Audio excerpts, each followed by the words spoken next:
Christmas was supposed to feel like coming home.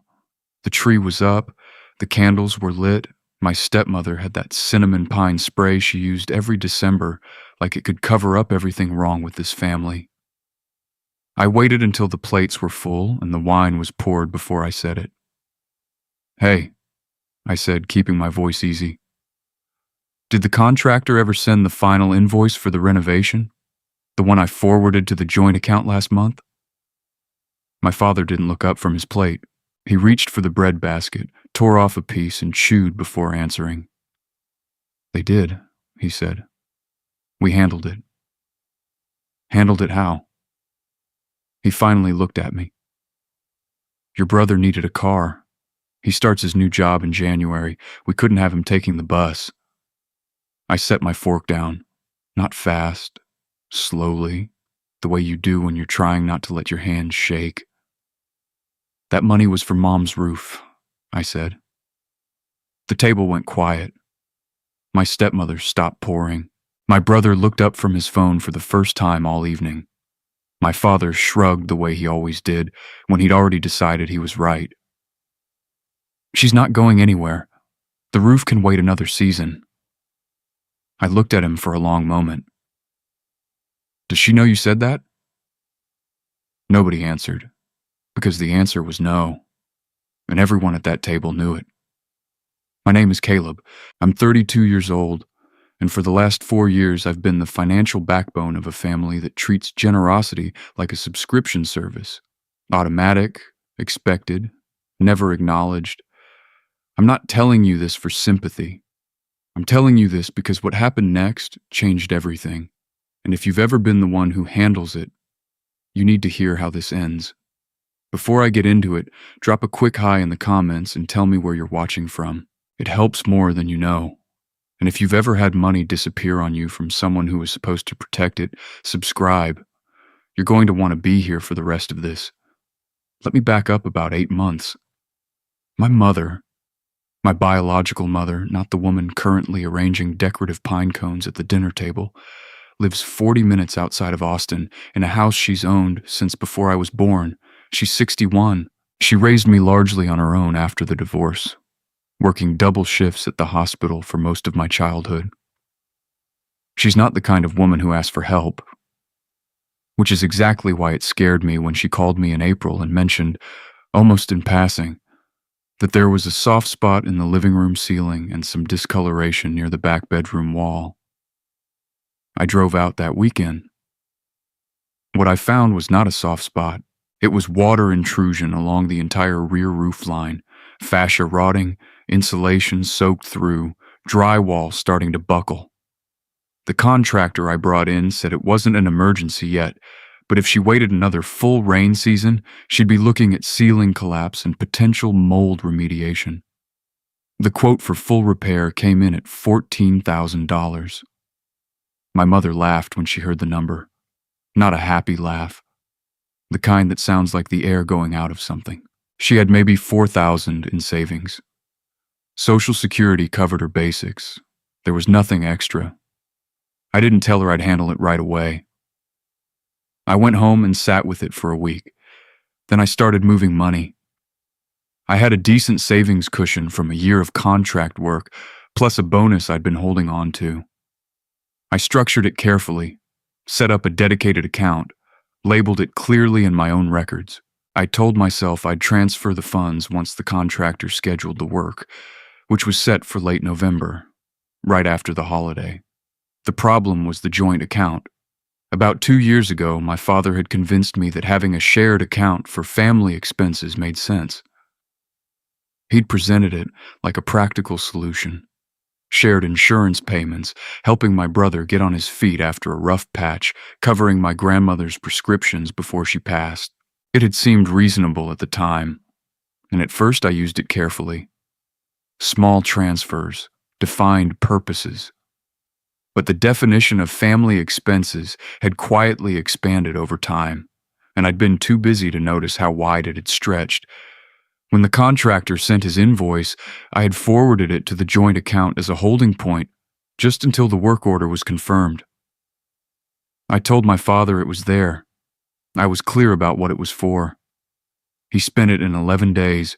I didn't find out until Christmas. After dinner, after my father's explanation, after the moment at the table where I set my fork down and nobody said anything useful, I excused myself. I went upstairs to the guest room, closed the door, and opened my banking app. The joint account balance was $47. I sat on the edge of the bed and stared at the screen for a long time. I thought about my mother's ceiling, about the rain coming in January, about her voice on the phone in April, trying so hard not to sound worried. Then I stopped feeling sad and started feeling clear. I went back downstairs. The family was in the living room now. My father was watching television. My stepmother was wrapping leftover cookies in plastic wrap. My brother was on his phone again, stretched across the couch like he owned it. "What's the car?" I asked. My brother looked up. "What?" "The car they bought you. What kind?" He glanced at my father. "A used Accord. Why?" "Just wanted to know what Mom's roof is worth." Nobody said anything. I walked back upstairs, called my mother, and told her the renovation would be delayed. I didn't tell her why. I just said the contractor had pushed the schedule. She said okay. She said she'd hang some plastic sheeting in the meantime. She said, "Don't worry about it." I hung up and sat there in the dark for a while, and I made a decision I should have made 2 years ago. The next morning, I drove to a local branch of my bank before my father was even out of bed. I removed myself from the joint account entirely. Then I transferred everything remaining in my personal savings into an account my father had no visibility into, no access to, and no knowledge of. On the way back to the house, I stopped at a hardware store and bought a small Bluetooth lock for my laptop bag. It was a small thing, but it felt necessary. When I got back, my stepmother was in the kitchen making coffee. She asked if I wanted a cup. I said yes. We stood in the kitchen together, and she talked about the neighbors' Christmas lights, and I nodded, and I thought about the 11 days it had taken them to spend $14,000 on a used Honda. I didn't blow up. I didn't confront anyone. I had learned a long time ago that confrontation in this family was just theater. Lots of noise, no resolution, and somehow I always ended up being the one who apologized. So I finished my coffee, packed my bag, and told them I had a work call to get back for. My father walked me to the door. He put his hand on my shoulder and said I was a good son. I nodded. I didn't say anything. I drove 3 hours home and started planning. The first thing I did was contact the original contractor. I explained there'd been a delay in funding, apologized for the inconvenience, and asked if he could hold the project slot for 6 weeks.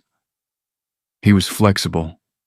He said he'd penciled it in for mid-February if I could confirm by January 15th. The second thing I did was call my mother again. I told her the truth this time. Not everything, but enough. I told her the money I'd set aside had been accessed without my permission, and I was working on replacing it. She was quiet for a moment. Then she said, "Caleb, you don't have to do this." I said, "I know, but I am." The third thing I did was call Marcus. Marcus is my oldest friend. We went to high school together, and he spent the last decade building a small property management business from nothing. He's the kind of person who knows exactly what questions to ask when something doesn't add up. I told him everything. He listened without interrupting, which is rare. When I finished, he said, "Faye, you know this isn't the first time, right?" I said I knew. He said, "So what are you going to do about the pattern, not just the money?" I didn't have an answer yet, but I started looking for one. Over the next 3 weeks, I went through 2 years of joint account statements. I requested a full transaction history and sat with it for an entire Saturday. What I found was not surprising, but seeing it laid out in a spreadsheet made it feel solid in a way that gut feelings never do. In 26 months, $4,300 had left that account in transactions I hadn't approved and hadn't been informed about. None of the individual amounts were large enough to trigger a conversation. A few hundred here, a tank of gas there, a grocery run that seemed normal but was charged to an address I didn't recognize. Small bleeds, consistent, quiet, and completely plausible if you never looked at the full picture. 14,000 was just the first time they'd taken something big enough to notice. I printed the spreadsheet. I put it in a folder. I labeled the folder and put it in a file box I'd bought specifically for this purpose. Then I called a lawyer.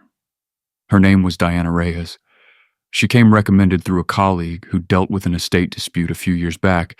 I explained the situation in one phone call. She listened carefully, asked a few pointed questions, and then said, "The good news is that removing yourself from the joint account was the right first move. The question now is whether you want to pursue recovery of the funds or simply document for your own protection." I said I wanted both. She told me what to do next. That same week, something else happened. My brother called me. This was unusual. We weren't close, and he almost never called without a reason attached to a favor. He opened with small talk, which was how I knew he wanted something. About 4 minutes in, he got to it.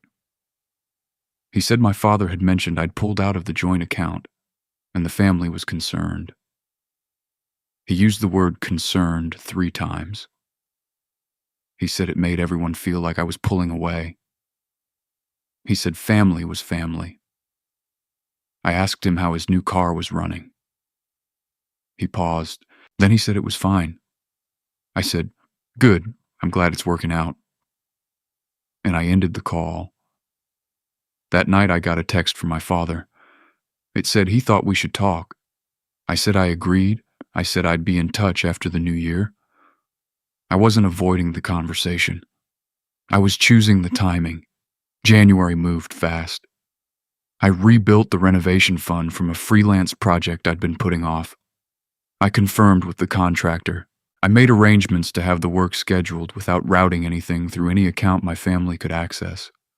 Diana filed a formal demand letter to my father on January 9th. It outlined the unauthorized withdrawal, the stated purpose of the funds, and the documented proof that the money had been redirected to a personal purchase, specifically a vehicle registered in my brother's name, purchased from a dealership in suburban Austin on December 14th. The letter requested full reimbursement within 30 days. I didn't tell anyone in the family it was coming. My stepmother called me the day after it arrived. Her voice was different, not the cheerful, orchestrated warmth I was used to. It was tight, controlled.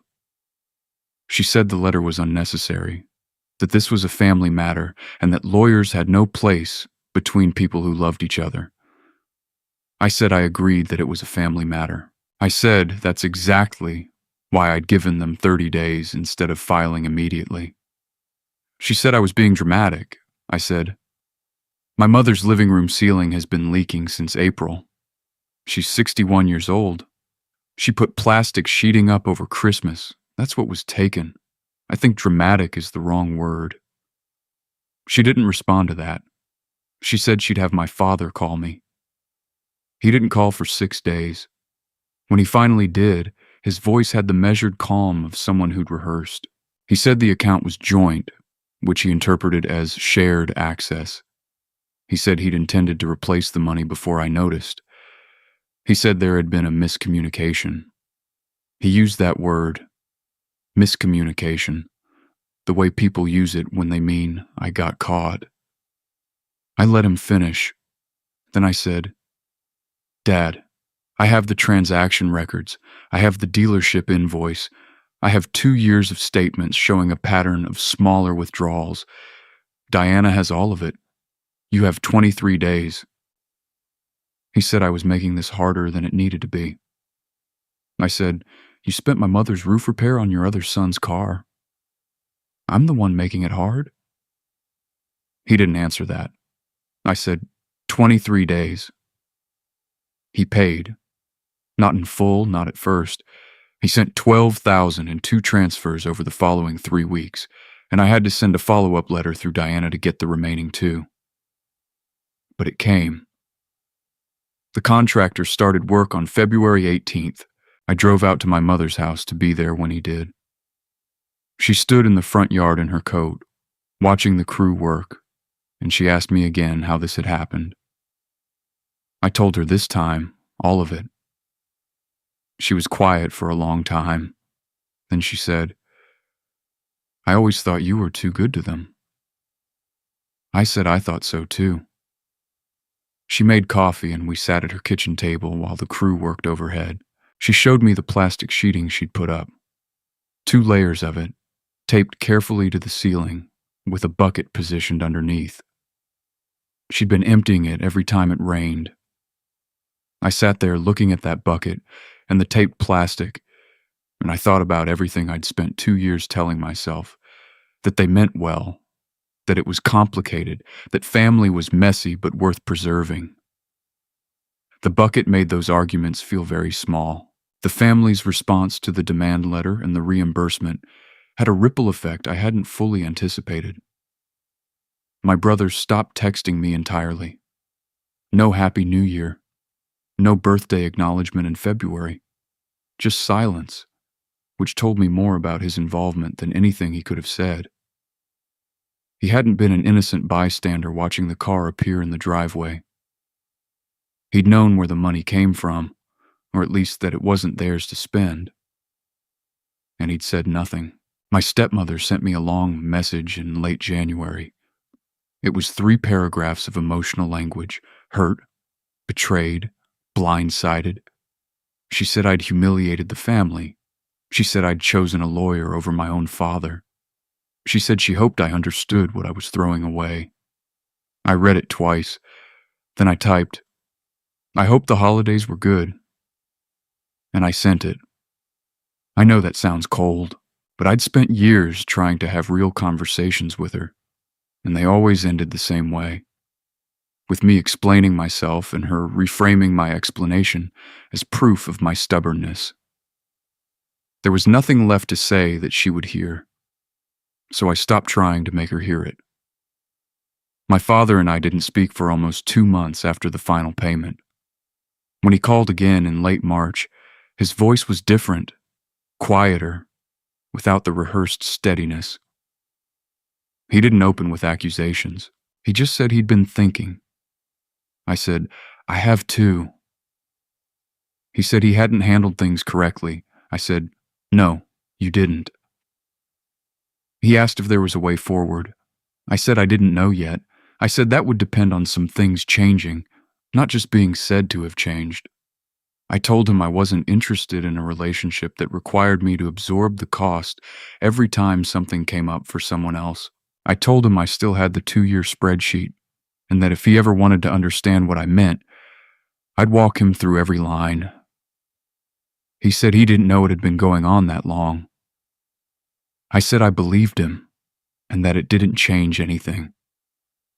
That conversation lasted 17 minutes. It was the most honest one we'd had in years. I don't know what comes next between us. I'm not holding my breath, but I'm not completely closed off either. What I am is clear, clearer than I've been in a long time about what I will and won't accept, and what protecting someone actually looks like when you do it right. Here's what I know now. I spent years confusing loyalty with availability.